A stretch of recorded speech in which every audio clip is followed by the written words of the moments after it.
usulat unsay ang uban ipaano di ang uban unsaon to dauban no isunugon para daw mawala na to mausab or mabiyaan na to nimo ang imong mga kinaiya nga dili ka ganahan unya pag humagdaog ang kinaiya haraman ang kinaiya nadauban og apil sa sulod o naragyapon Nagyapon. pag after 1 week gikan sa retreat maayo pa kay hilak taman-taman dito sa kuan kay na bless kayo pag abot sa balay balik sa normal ang reality no pero kung si Kristo atong tun-an ang kinaiya ni Kristo mo imugawas matingala na lang ka ang kauban nimo sa balay una anay kausaban no uy nausab na si kuan pati ikaw dili na kakamalay nga nausab na di ka di na po kaganahan atong batasana ikaw po pangit na dito ko ganahan so na kuan na lang ka nga nausab ka natingala na lang ka hastang uban nimong kauban no so kay ngano man nausab kay galimpyuhan tag hinay-hinay ni God, ni Christ nga naa nato, no? Siya ang makalimpyo. Pero naapod tay participation when it comes to living, no? Atong walking na atay response. Usa may response. Kana mobasa ka sa pulong sa Ginoo, maminaw, magpabadlong, mo-obey. Kay disobedience man ta sa una sa Ginoo, karon obedience na ta, no? Unsay atong gi-desire sa sulod, actually kanang desire nga naa sa imong sulod, desire na sa Ginoo. Naa man sa sulod nimo. Philippians 2:13, paliw kog basa Philippians 2:13, mo nang gibutangan tag Kristo aron iyahang gusto mo na atong tumanon. Iyahang kabubuton. Philippians 2:13, paliw ko sa Bisaya or pwede po sa English. Depende lang. Philippians. 4:13. 4:13 din yan? 2:13. Taking sa NLT akong basahon ha. Philippians For 2:13. God is working in you, giving you the desire and the power to do what pleases Him. Sa King James daw, Bisaya or English. Sige. For it is God which worketh in you both to will and to do of his good pleasure. Sa Bisaya, palihog. Kay ang Dios nagbuhat kanunay diha kaninyo aron paghatag kaninyong tinguha sa pagtuman sa iyang kabubuton. Amen. Klaro na gyud ka ha, tulo na to ka translation. So kung walay Dios na sulod nimo, so walay mo hatag nimog desire sa NLT kay ingon diri for God is working in you. So kinsay nag-work sa sulod nimo? Si God. Kung naa si God, daw kung di wala si God diha sa sulod, kay lahi ang nasa sulod sa tao, dili si God, kay wala siya nag-accept kay God. So dili pud si God ang nag-work sa sulod niya. So ingon diri, for God is working in you, giving you the desire and the power to do what pleases Him. So siya na gyud ay gabuhat sa sulod nato, no? Siya naghatag nimo desire. So kung nag-desire ka nga maminaw ka sa pulong sa Ginoo, Bible study, excited ka maminaw sa Bible study, actually dili na imong desire. Desire na ni God who is in you. Dayon gusto jud kang mabuhat. Kay He gave you the power to do what pleases Him. Muna'y purpose. Nganong po'y anta ni Kristo. Muna'y purpose, gidesign ta sa Ginoo nga temple, house, or building. Kay kung ikaw lang magkinabuhi o i-apply nimo ang Diyos nun nga kinabuhi by your own effort or will or unsa pa, imuhang gusto. No one can live a godly life. Wala yoy makakinabuhi sa Dios nun nga kinabuhi. Kay binuhat rabi ta sa Dios. Walay binuhat makakopya sa kinabuhi sa nagbuhat. Muna si Kristo gibutang sa atoa nga magbubuhat aron siya ra pod nga naa sa ato mubuhat. Working in you, both to will and to do. To will is to choose or to desire. To have desire. So, kana atong mga desire nga, magbuhat sa kabubuton sa Ginoo. Actually, God's desire in us, Christ's desire, working in us to do the will of God, to do the things that pleases Him. So, mo nang gidesign ta nga temple. Kay dili ka garantiya o dili ka salig ang Ginoo nga ikaw ra magkinabuhi sa gusto niyang ipakinabuhi. Walay tao makatuman. Mamatay na lang ta, wa di gyud ta katuman sa gustong ipatuman sa Ginoo nato. Mo nang gidesign ta niya nga temple, papuy-an ta niya ni Kristo. So, wala ba tay question din na nga mga atong na-discuss about temple? Wala mo pangutana? Aya ta mo proceed sa next nga kuan. Nanay Wives. pangutana pa Sige. kanang posible ba puy-an ka sa Ginoo o nidawat ka sa Ginoo ma-possess pa sa mga demonyo o ni sayawa? Okay, good question. Actually, maka-oppress siya sa tao in your mind. Sa mga believers nga immature, meaning wala ni grow spiritually, wala siya kabalo sa iyang position, wala siya kabalo sa iyahang power, kuan siya sa mind, ma-oppress or ma-possess siya sa mind but not inside. Kung dili atong mind wala na siya napuno sa knowledge, wala na siya napuno sa understanding nga spiritual sa atong posisyon diha ni Christ, pwede gyud tang madiktahan atong hunahuna sa kaaway. Pero dili ka ma-possess nga mosulod siya sa imong spirit. No, never. Dili na niya mahimo. Pero matingala lang ka nga, ay Christian man unta nganong badlungon pa mi naa man gud sa mind. Naa sa iyahang hunahuna nakakontrol ang kaaway. Kung dili gyud kana muna ka importante atong mind, ma-renew gyud siya, no? Makabaton sa kaalam ug kahibalo diha sa Ginoo kanang daghang word ba nga na-stock na store kay pwede tang mabinuangan sa kaaway kung wala tayo knowing. Pati Alice. Kanang ma-demon possessed kada bitong masudlan sila nga kanang mag-wild kana wala na kadawat sa Ginoo. Yes. Actually, daghan kaayo nga nagsimba nga dili tinuod nga Christian.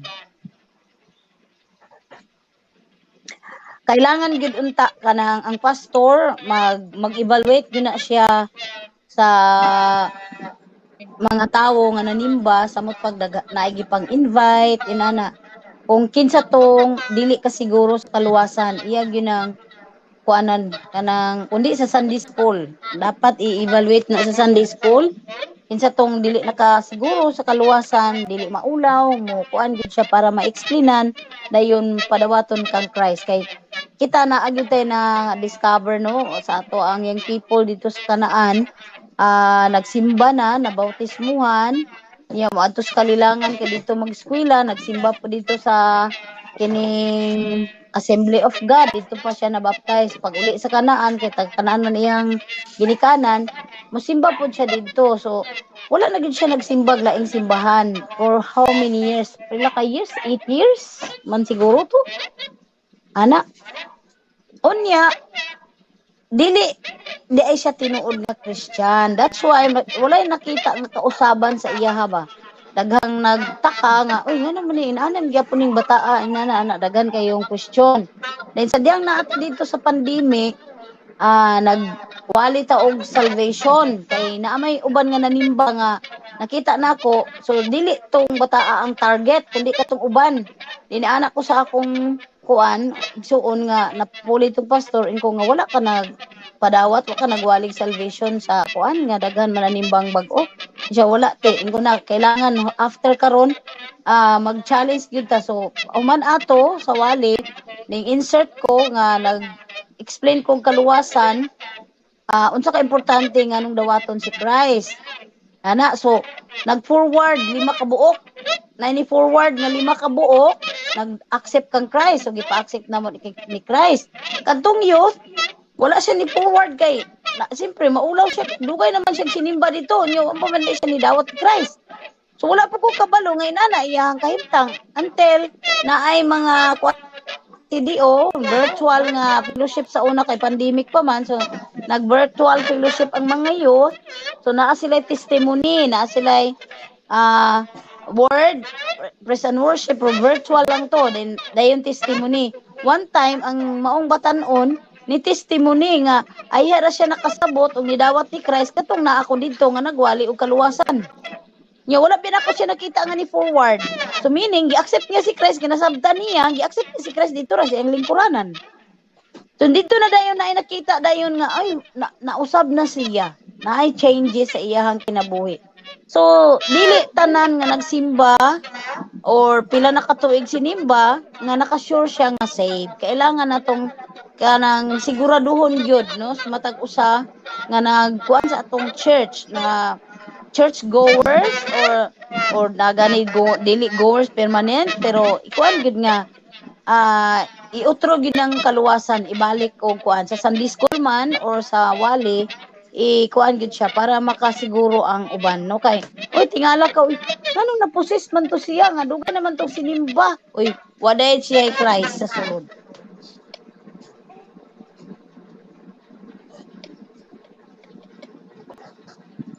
Na ako'y nahinumduman na at Alice baka na ako. So, subok bitaw kaayo nga. For a long time, sige nagsimba, galit pag Christian worship pati Alice. And then suddenly, niana lagi siya sa among pastora ba? One of our kanang mga bata dito sa among gitrabuhan siya nga. At yung sa pastora, feeling anang sana sulin sa balang spiritu. Mura gud ko pagka dum bitaw na ako anak. Mura ko nahugno kay for a long time nga kasi gidi sa simba, gakanta, galit og worship nang nakaana gyud ko nga dili gid tanang gasimba nakadawat og Ginoo nakasabot sa ilang kaluwasan. Tinuod. Muna importante na ay Bible study, na i-assign ba nga to take care anak nga soul or bag-o ni simba. So dai mag-usher ba oy bag-o siyang ni simba. So ikuan gina siya, in-nurture gina siya. Dili sa simbahan kay daghan naman kaayo di man pwede balik-balik ang mga lesson. So naay Bible study sa balay. Muna dapat i-follow up gyud ang mga nag-church kay aron makasiguro gid sila nga safe.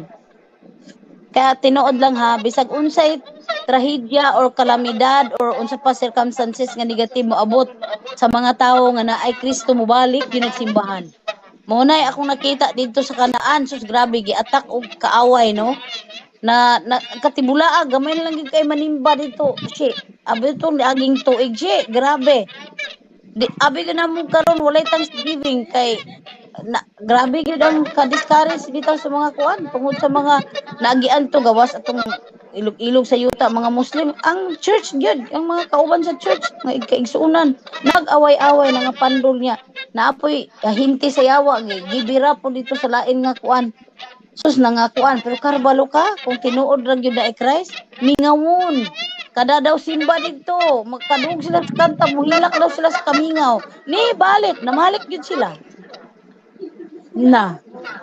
nakatawa na lang ang Ginoo malipay kada sa Ginoo ba no muna kakuan kung sure lang gyud balag dugay sila motubo at least naa sila Christ sure sila nga saved kay ang Ginoo mamuhat ra gyud na kanatong gibasa it is God who works in you both to will and to do of His good pleasure so naa gyud Ginoo mamuhat sa sulod importante nakasiguro bagid sila naa sila Christ sa ilang sulod muna kay temple ra gyud ta vulnerable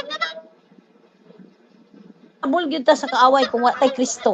Bisan pag unsa ano tong kanang paningkamot ug tuman ang pulong sa Ginoo, agoy dali ra gyud kay na mapaling kung wa siya tinuod Kristo sa sulod. Muna ka importante si Christ. Nahimo tang temple ni Christ. So wala na ba? Question.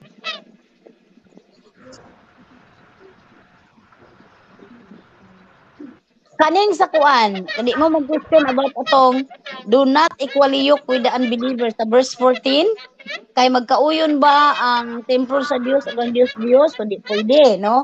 Ang light o darkness, di siya magkauyon.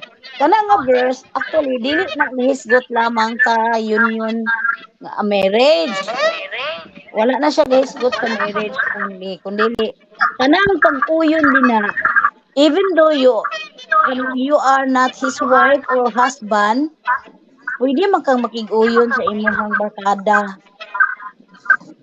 Bisag dili nimo asawa o dili nimo bana, pero ni uban-uban ka kung sa ilang gihimo, imong gihimo, muna pasabot nga equally yoked with the unbeliever. Nagkinabuhi ka sama sa ilang kinabuhi. Pero nabana man nimo, pero wala ka nagkinabuhi, imong bana unbeliever.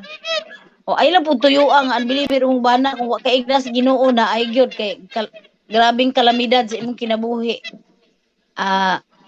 Kung naay calamity sa panahon na diba? ang kalamidad sa imong kinabuhi way kabutangan, no? Pero kung ako yung example akong sarili ani no kay giigdan mo sa Ginoo kana akong mabana, pero ang kagwapo lang kung ang Ginoo nga nag-ingon nimo kana anay purpose. Unya siya po'y maghatag nimo strength, pero kung imuhang choice bisag dili will sa Ginoo kay na may standard gud ang tawo, asya na lang gyud kay kana emotionally in love kaayo ba nga bisag igno na nga uy dili lagi na siya mao ang ikuan sa Ginoo siguro nimo kay mao ni ana ang inyong kahimtang lahi ra gyud.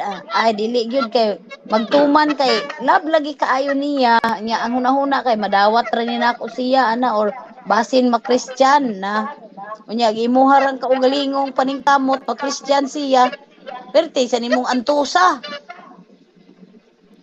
Pero ang katsada kung Ginoo mo nag-ingon kay ang Ginoo mo tabang, ang Ginoo mo disiplina. Akong bana sa una, mo siya kasabot. Bisag pawaon ako, utayan. Di ko ganahan og ko ana samok. Batingol kaayo gay ulo kay ang dili Kristiyano, grabe gid kagay ulo ambot pay kabutangan sa kagay ulo. Palayason ako akong bana. Layas, di mo siya mulayas.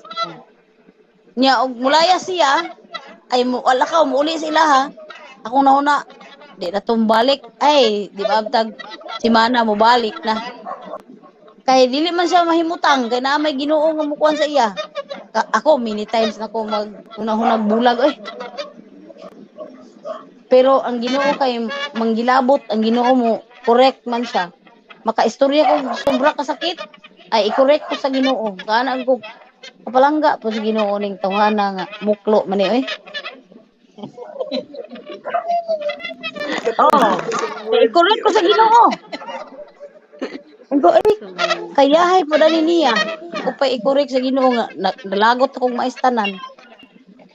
Pero siya gina-correct man pud siya sa Ginoo, no? Pero di lang siya kasabot nga Ginoo day nag-correct ato. Di siya kasabot sa iyang feelings. Nya iya na lang hinuon nga gi-charge ko nga gilumay daw nako siya kay di siya kabiya nako. Ikaw kahilas po di mo lumayon. Unsa ka dato, artista. So, dili niya masabtan nga working sa Ginoo tanan. Manay kagwapo kung will sa Ginoo.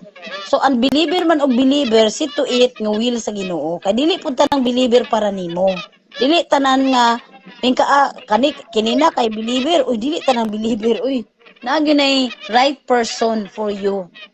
Mag-wait gyud ug ngayo guidance sa Ginoo, no? Or unsa pa nang mga kuan aron mabalaan ginimo nga sure ba gyud nga will na siya sa Ginoo. Kaya ang kaminyoon di na basta-basta representative na of Christ. Muna to hisgutan karon, no? Next nga to nga kuan discuss is kining we are called as wife, no? Illustrate wife or wives. So basahon na to ang Ephesians chapter 5, dayon Romans chapter 7 verse 2 to 3. Ephesians chapter 5 verse 21 to 30. Dayon guys, good sa wives, no? Romans 7:2-3. Unahon na to ang 7:2-3 kay dali ra. Romans. 7.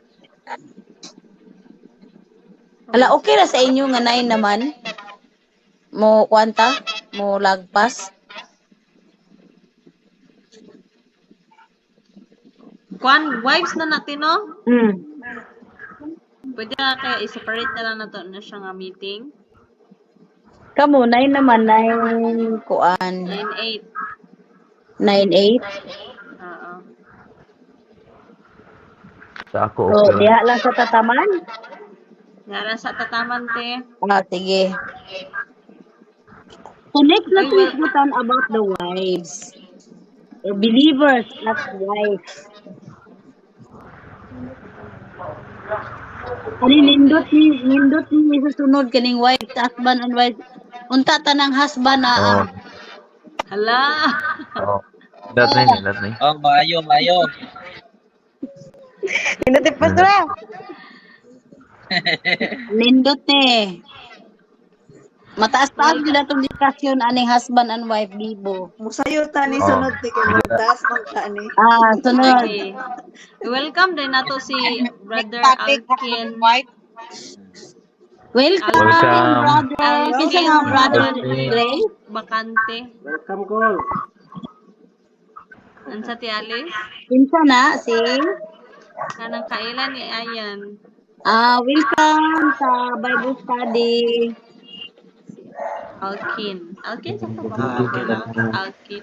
Sige, timanan na to ha. Next is wife or believer as wife.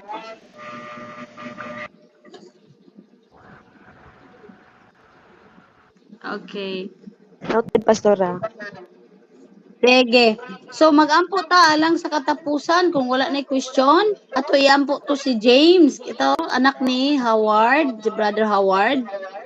Unsa kay sakit niya, Brother Howard? Diubo, Pastora, Og giubo gilantan agoy. Bag-ura gid mi nga ulian anak di sa balay kanang ubo, trangkaso, uso. Sige lang, ang God is powerful man, no? Ginsa pa kinahanglan prayer diha kay nagsakit. Isa man. Ni Mother, Philly. Si Mother, unsa man ang sakit ni Mother? Ni Obo. Hawaan Ubo yapon. So si Mother Philly. Philly to no? Grace, imong mama no? Sige, mag-ampo ta. Amahan, magaduol kami kanimo through Christ, which is our access unto you, O God. We can come boldly into your grace, O God, throne of grace, Lord God. Thank you sa connection diya kanimo, even though lagyo kami, we are in distance, O God, but Lord, in you, there is no distance, Amahan. We are connected, one spirit in Christ, O God. Thank you, Amahan, that you touch the lives and the body of James, oh God, the baby James. Ikaw hikap, Ginoo, ug mag-aayo through Christ stripe at the cross and through Christ's blood, oh God, nga magahinlo sa tanang kagaw sa lawas ni baby James, ni Ate Feli. Lord God, nga the same gyapon ang gibati, hilanat ug ubo. Lord God, I pray in Jesus' name. Lord God, kung ikaw kaniadto nga nag-ayo sa tanang masakiton sa time ni Christ before the cross, Lord God, you are the same yesterday, today, and forever. Ikaw nga nag-ayo kaniadto, maura nga Ginoo nga moayo karon, Amahan. So Lord, among itugyan diha kanimo si baby James, si Ate Feli, O God, Lord, nga may kaayuhan diha kang Kristo ug sa ngalan ni Jesus Christ, O God. Salamat Ginoo sa imong paghikap sa ilang mga lawas, sa ilang baga, sa ilahang body, O God, aron maulian kini, Amahan, in the name of Jesus Christ. Thank you, Father God, sa kaayuhan. Salamat Ginoo sa matag usa nga naminaw, salamat sa kadasig, salamat sa understanding, salamat sa enlightenment of the Holy Spirit, O God. Thank you nga among masabtan ang among rule and function as part of the body of Christ. We are just your temple, O God. Nga igo kami nimong gipuy-an, nga magsunod kami kanimo, malimpyuhan kami, pinaagi kang Kristo, nabalaan og namatarong, pinaagi lamang kang Kristo. Walay amua, amahan sama sa balay, nga walay nagpuyo, hugaw kini, walay atiman, walay beauty. Apan Lord, tungod kang Christ, nga mo imong trusted, imong pinayalan kanamo sa amo ang kinabuhi, nga mo siya among tanan, among righteousness, wisdom, knowledge, right, holiness, and redemption. Thank you, Amahan, nga kana kung kinsa si Christ, among masabdan, ma-experience, oh God, not only in our mind, but actual and life, oh God, expression. Salamat, Amahan, sa matag usa nga naminaw. Salamat sa imong pagpasabot. Salamat sa imong pagpanalangin ining 2024, Lord God. Ma-experience namo ang abundant blessing financially, materially, and good health, physical, oh God. Tungod kay kung mag-prosper, mag-uswag ang among kalag, mag-uswag usab ang among body o ang among material nga situation, Amahan. So salamat Ginoo, ang piyalan mo kami sa tanang butang, ilabi na diha kang Kristo, Father God. Thank you kaayo sa imong gihimo. Wala gid mi ikabalos kanimo, amo mahimo, Amahan, mo obey, submit, yield, and dependent only kang Kristo, Lord God. Ug igo ra kami magpasalamat kanunay, express of our gratitude, our gratefulness nga na kanimo, Amahan, sa imong gugma nga imong gipakita o gipailangan ni kanamo. Thank you sa imong gihimo, Amahan. In Jesus name, amen. Amen. Amen. Maayong gabi. Bye.